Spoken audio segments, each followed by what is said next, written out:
Olá! Quantas semanas a gente já tá junto, hein? Nós estamos indo agora para a 11ª semana. Já foram 10 estudos e hoje é o 11º. E cada dia mais interessante que o outro, né? Semana passada eu até extrapolei o tempo, porque o assunto era muito interessante, muito importante. Todos foram, né, gente? Mas não deu para falar pouco. Mas essa semana, nossa, que assunto pertinente, né? Quando as coisas dão errado. E aí? Quando o relacionamento não dá certo, né? A gente estudou sobre isso, né? Sobre o divórcio, sobre a separação. E tão importante, né? Porque biblicamente tem várias instruções sobre isso. E aqui a chargezinha, né? Sobre duas pessoas, aí aparece uma terceira, né? E se torna ali um triângulo. Isso pode ser, gente, de várias formas, né? A gente vê nos atendimentos a casais que uma terceira pessoa pode entrar de forma virtual, né? Até mesmo pela pornografia, pode entrar pela troca de mensagens, né? Pode entrar de uma forma especificamente ali na presença mesmo, né? De especificamente encontros casuais ou casos amorosos. E outras coisas também colaboram para o divórcio, né? Um distanciamento por outros meios, que não seja só uma terceira pessoa, tá bom? O divórcio nunca foi plano de Deus, né? Ele criou uma união perfeita entre o homem e a mulher, mas ele permitiu uma concessão, né? Por causa do coração duro do homem, por causa da dificuldade do homem de relacionar-se. Então, por causa da imoralidade sexual, Deus abriu concessões para o divórcio. Às vezes é um pouco duro isso, né? Por isso que é tão importante a gente entender o lugar do namoro, o lugar de conhecer bem a pessoa.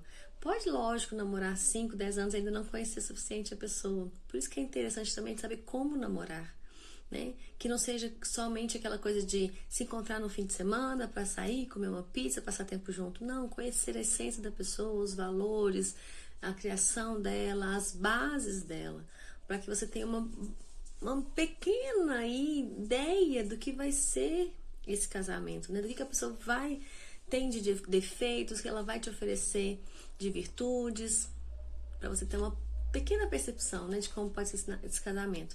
E avaliar você também, né? O que você vai oferecer nessa relação. Então, a separação, ela não pode ser a solução de problemas, mas muitas vezes ela tem sido vista assim, né? Ah, não dá certo, separa. Ah, tá tudo bem, não ficar sozinho, né? A ideia de término, ele é para namoro, né? Para quando você percebe ali que algo não está bom, que a pessoa não tem ideias próximas à sua, né? É um jugo desigual, que nem deveria nem começar, né, gente? Mas quando a gente casa, a ideia é para a eternidade. Por isso que é um compromisso, é uma união feita por Deus. Então pondera, gaste tempo no namoro, né? Entenda como namorar, para que você não passe por isso. No domingo, o tema chama Se Liga, né? E fala a questão dos danos, né? Que a gente pode sofrer por causa do divórcio. Então vem dores emocionais, principalmente, né? É uma experiência difícil. Relatando um pouco, né, da minha vida pessoal, eu já passei por um divórcio. É você se sentir no chão, sabe? Se você se sentir perdido, que você cria um projeto de vida onde que ele sofre uma ruptura e você não sabe se encontrar, onde você tá, né? E recomeçar a vida ali, recomeçar a sonhar de novo sobre algumas coisas que é relacionada a alguém. Então a dor é muito grande emocional. E Deus quer que a gente não passe por isso, né? A ideia dele é que a gente tenha uma vida tranquila e plena com alguém, né? Com uma pessoa que a gente escolheu. A ideia do casamento é para completude, para fazer bem pra gente. Por isso que a gente tem que saber muito bem escolher, né? Quando as pessoas se unem sexualmente, alcança alto nível de intimidade física. Então, o casamento, ele recebe uma cola muito forte, né? Se eu juntar duas folhas de papel aqui, com uma cola muito boa, na hora que eu for soltar essas folhas, vai sair criando danos aqui. Não tem como eu soltar uma folha colada sem arrancar um pouquinho dessa pra cá, né? Ou rasgar essa aqui a mais. Não tem como, né? E o sexo, ele cola esse casamento. Ele une de forma espiritual, física e emocional esse casal. Se você não tem pretensão de um casamento, não faça o sexo antes dele. A união que é promovida ali, ela é muito intensa, né? Você vai pular etapas ali. Tem um ponto bem interessante da lição, né, que a gente está fazendo um resumo dela.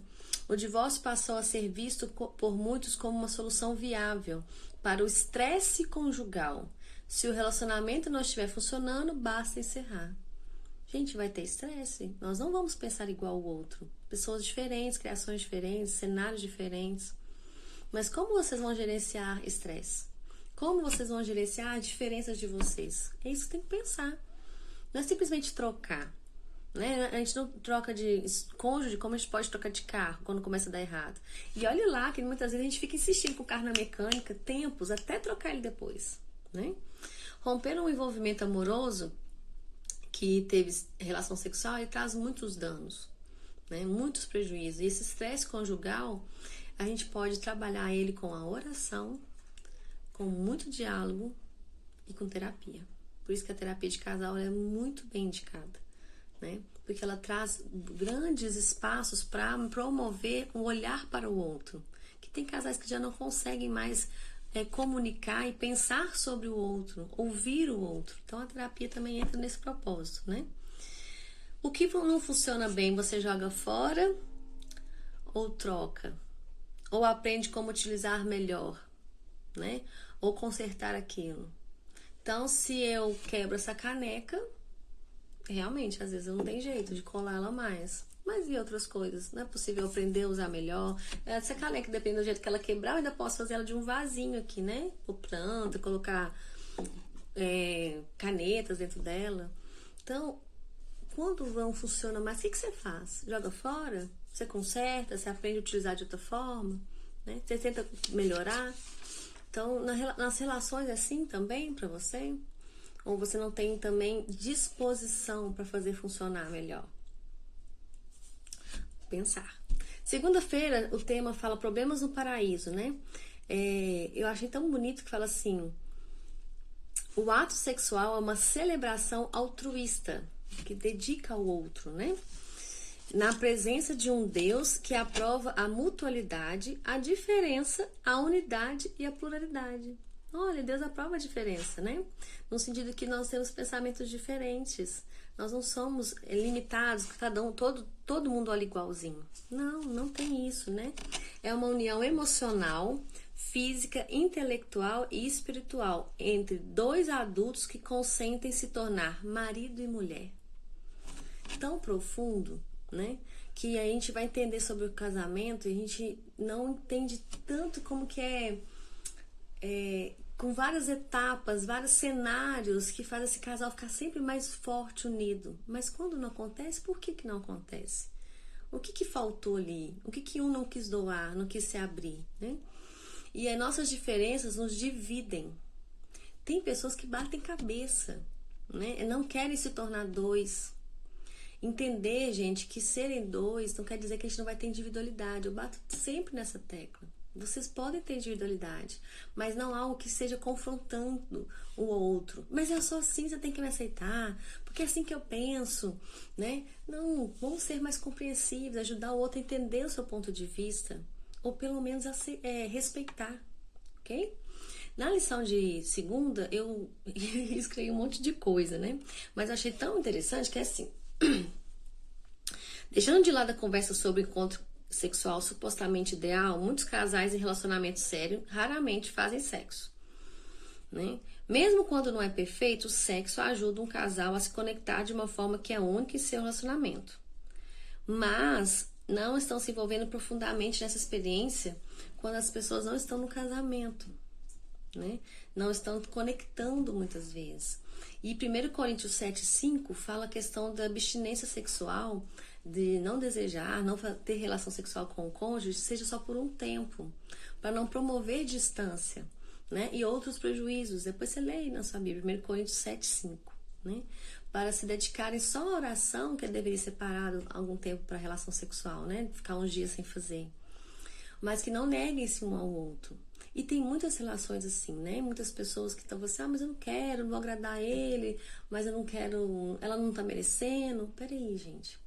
é uma celebração altruísta, em olhar para o outro, dedicar ao outro. Pensa com carinho sobre isso, né?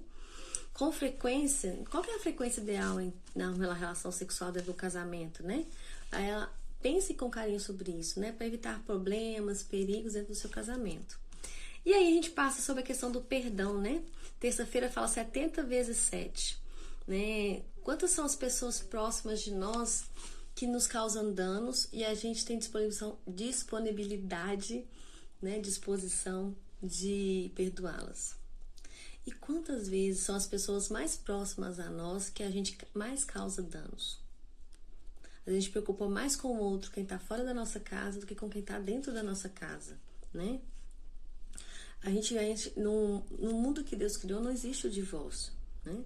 A abertura para o divórcio seria só no caso de adultério, né? Mas como, né, a gente viu que essa concepção de Deus, a ideia de Deus é que haja perdão, né?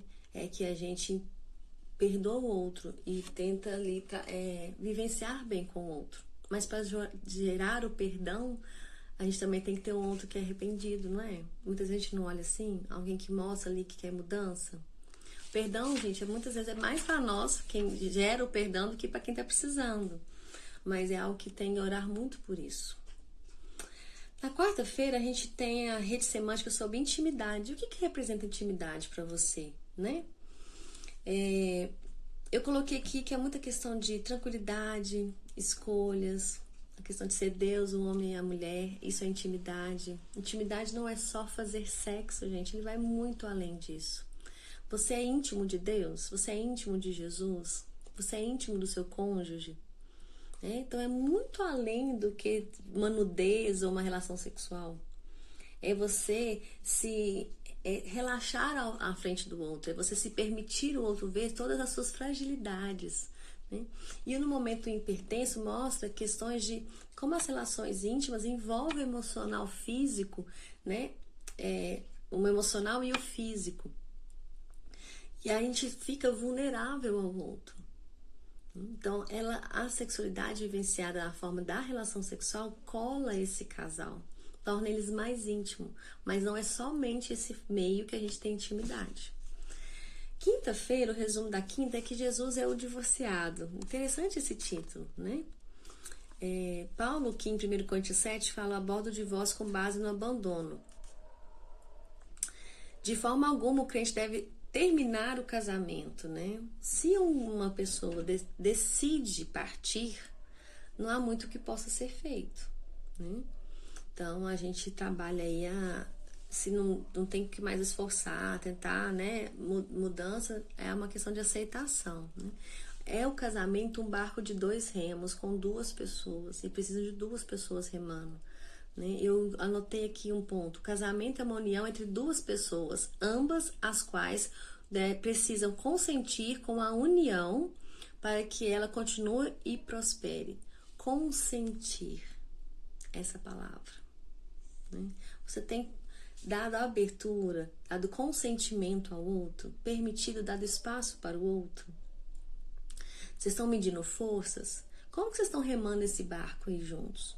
Ou é um que rema, enquanto o outro fica ali descansando, fazendo algumas coisas para a vida pessoal, aí depois para de remar aí você fala, nossa, a pessoa tá quase caindo fora desse casamento, deixa eu cuidar disso. Aí você vai lá e pega o remo, né? Quantas vezes a gente deixa o outro remando sozinho para cuidar das coisas que nos interessam? Casamentos é uma união de 2 pessoas que elas querem juntas prosperar, né?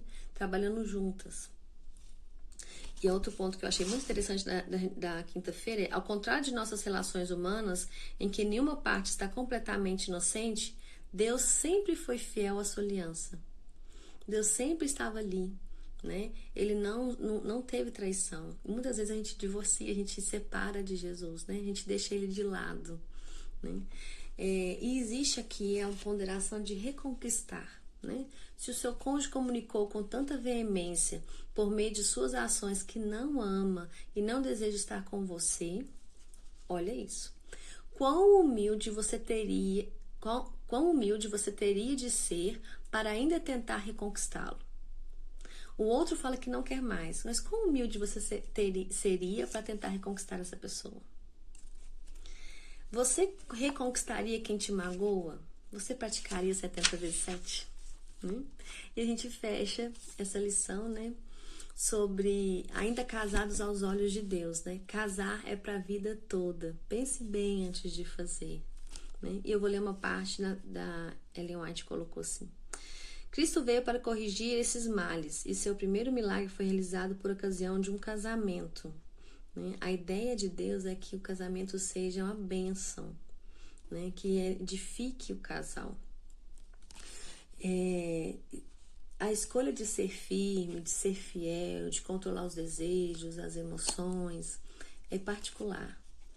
Você tem que fazer ela todos os dias, né? E aí você tem que se apegar no que te fortalece. É a sua fé? Se apega a ela. É os seus filhos? Se apega a ele. É o amor pela sua esposa, pelo seu esposo? Se apega a isso. Mantenha a fidelidade, o amor, o respeito, a firmeza, controle os seus desejos e tenha uma vida feliz em matrimônio. Né? Os 3 pilares bem importantes da relação: amor, admiração e respeito. Trabalhe isso dentro do seu casamento. Não deixe chegar ao último estágio para começar a preocupar, onde que você tá extremamente desgastado, já remou muito, ou outro também já está extremamente desgastado, já perdeu o respeito entre vocês, para aí acordar e falar assim, nossa, meu casamento está acabando. Não deixe chegar nesse ponto, né? A ideia de Deus sempre foi que o casamento seja uma bênção. Né, que edifique 2 pessoas, que aproxime eles de Jesus, né, mas você também tem que colocar Jesus dentro dessa relação, ok? Fica o resumo dessa lição, ela tá linda, espero que você tenha estudado. Se não estudou, dá tempo de ler ainda, tá? Um abraço.